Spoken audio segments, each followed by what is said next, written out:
Hey everyone! Today I'm going to show you how to reconcile bank accounts in QuickBooks Online. So I got to this screen by going to Accounting, Reconcile, or if you're in the chart of accounts, you can go to the register of the account you want to reconcile and click the Reconcile button. And then I also want to point out in the bank feeds, I've already entered all of the February 2023 transactions, and that's the account that I'm going to demonstrate today. Okay, so let's go back to Reconcile. I'm reconciling the checking account, and I'm going to put in the ending balance from the bank statement and the ending date of the bank statement. And then I'm just going to choose Start Reconciling.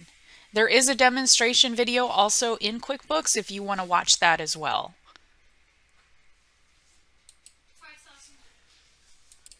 So now that I'm on this screen, I just want to point out a few things. You can edit your ending balance or your ending statement date here if you need to. You can save this for later, or you can close without saving, which will just start you over.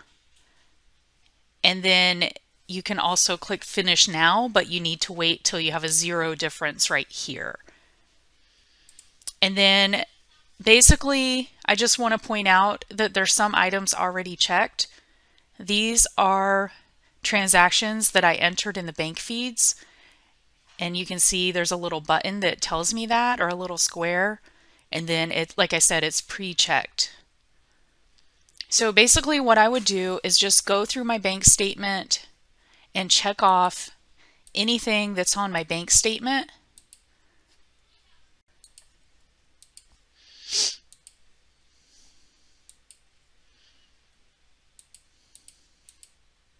And I just want to point out that if you just want to do deposits by themselves first, or payments by themselves first, you can by just clicking on those buttons, or you can choose all. And you can sort by date.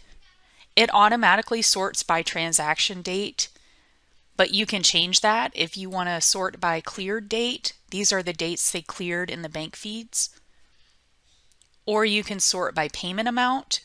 If, for example, you're looking for a certain check or expense in a certain amount, or you can sort by deposit amount. So there's a lot of options here if you're looking for something. And then it also has a subtotal of total payments up here and a subtotal of total deposits up here. So if you have a difference like I do right now, this might help you because sometimes your bank statement will also have these subtotals. And you can compare this to your bank statement to see if your mistake is on the expense side or the deposit side. So sometimes that's really helpful. And like I said, I have a $75 difference, so I have to figure out where that mistake is. And you can see that QuickBooks found a hidden transaction that's affecting my difference.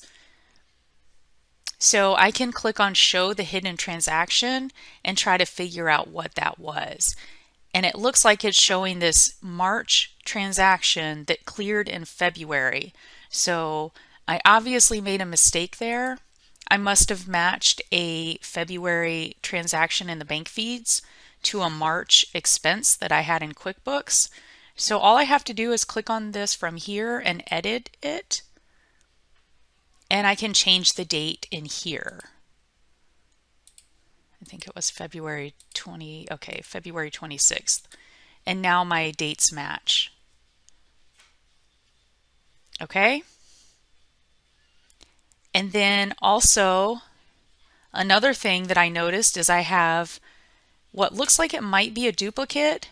I have a bill payment here, and then I have an expense on the same day for the same amount. One cleared, one didn't. So I'm going to click on this bill payment. So it's attached to a bill I already had entered in QuickBooks, but for some reason I didn't match it when I was putting transactions in the bank feeds.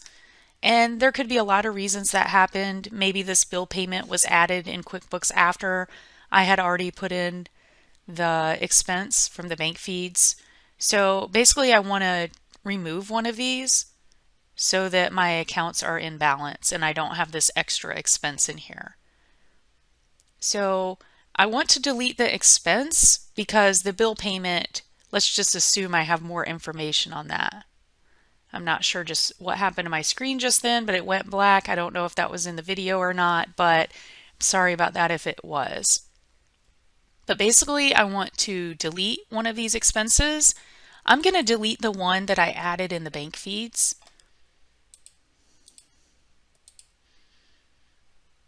And then now I can reconcile this. But before I click this button, I'm just going to save this and show you something. We're going to go back to the bank feeds, and you can see that this transaction came back to the bank feeds as an unmatched or unentered or not entered transaction.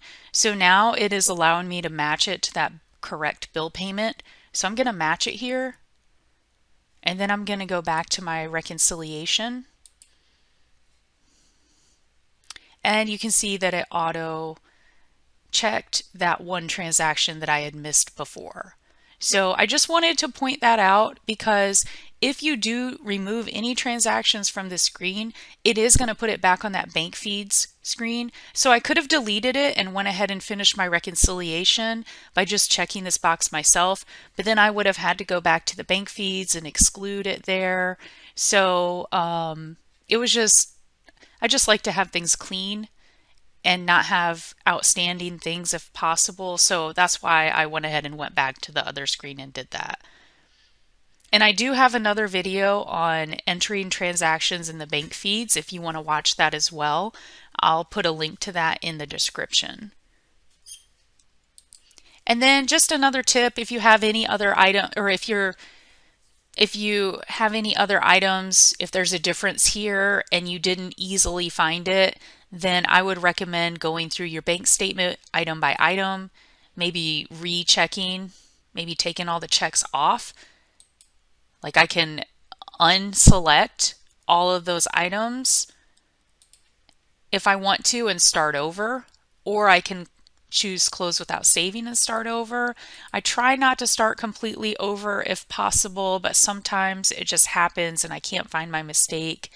But like I said, if you're still off, you can go through your bank statement line by line and see if you can find it, or you can search for the amount of the difference on your bank statement to see if you can find that missing transaction or duplicate.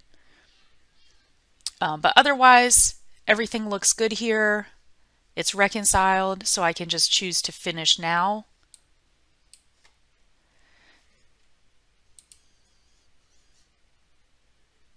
And if I want to go back to that reconciliation to review it, I would just choose history by account. And you can scroll to the different accounts and you can look at your prior reconciliations and you can review the report if you need to. And it does tell you when it was reconciled also. So that's pretty helpful. So if you have any questions about this, feel free to comment below and I'll try to help if I can. And otherwise, thank you for watching.